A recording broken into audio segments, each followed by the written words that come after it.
Let's learn how to play solo mode for trekking the world.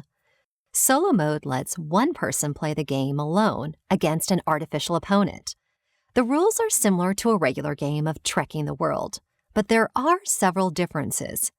It's best to first learn the base game by reading the rulebook or watching our How to Play video. Let's get started by setting up the game. First, place the map in the center of the table. Then place the tray with all the tokens and cubes nearby. Now, select a difficulty card for your preferred level of play. The levels are easy, medium, hard, or extreme. To win solo mode, you have to complete all the tasks listed on your difficulty card. These tasks will include touring a number of destinations and gaining a set number of points in your suitcase. Now shuffle all the tour cards. Check your difficulty card for how many tours you'll use. The coins are telling you what the point value of each tour you select must be. So, if you were playing easy difficulty, you would have to use 2 $5 tours, a $6 tour, and a $7 tour. Search the deck until you find these cards. Then orient them next to the map so they face you. Note that at higher difficulties, you'll lay out more than 4 tour cards, so you may need to make 2 rows to display them all. Now shuffle the remaining tour cards and flip the deck over to the encounter side. Place it in the encounter row and reveal 4 cards just like in a normal game. Then shuffle the itinerary cards and reveal 5 just like a normal game. Now, take the opponent card deck and shuffle it. Place it face down beneath the itinerary row. Then flip the top card and place it to the right to create a discard pile. Place the pink, orange, brown, and tan trekkers nearby. In solo mode, we call these the tourists. Take the tourist matching the current face-up opponent card and place it onto the map at the location corresponding to the leftmost encounter card. You'll play as the teal trekker. Take it and the teal suitcase, along with a money tracker set at 0, and 1 frequent flyer token. You'll also want to take these solo mode reference cards. They'll be handy for remembering some rules. Now you're ready to play.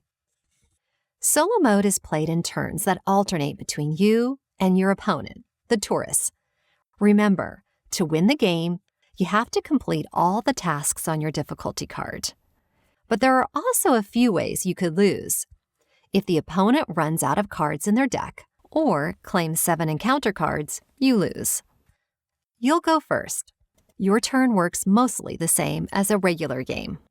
You'll select an itinerary, perform its actions in order, and sometimes collect a tour or encounter if you're set up to do so.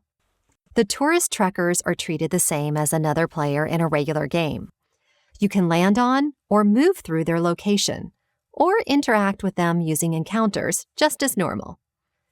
Now that we know what's the same, let's look at what's different on your turn.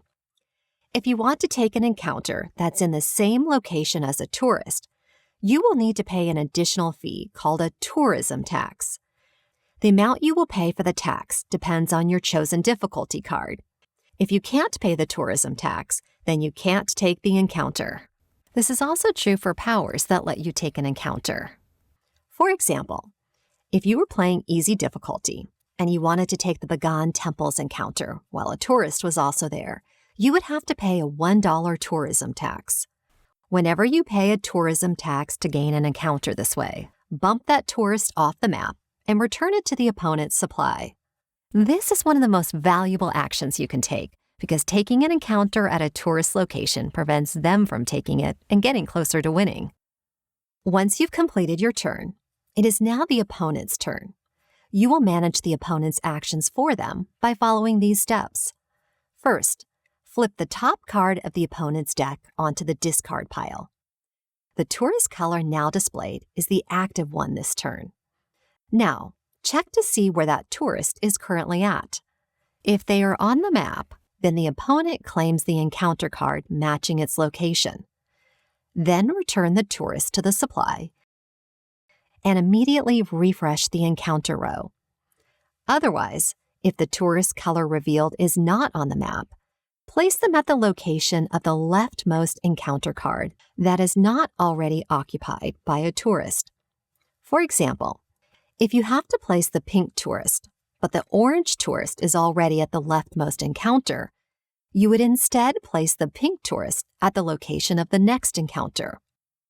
Note that tourists will only ever take encounters and never tours.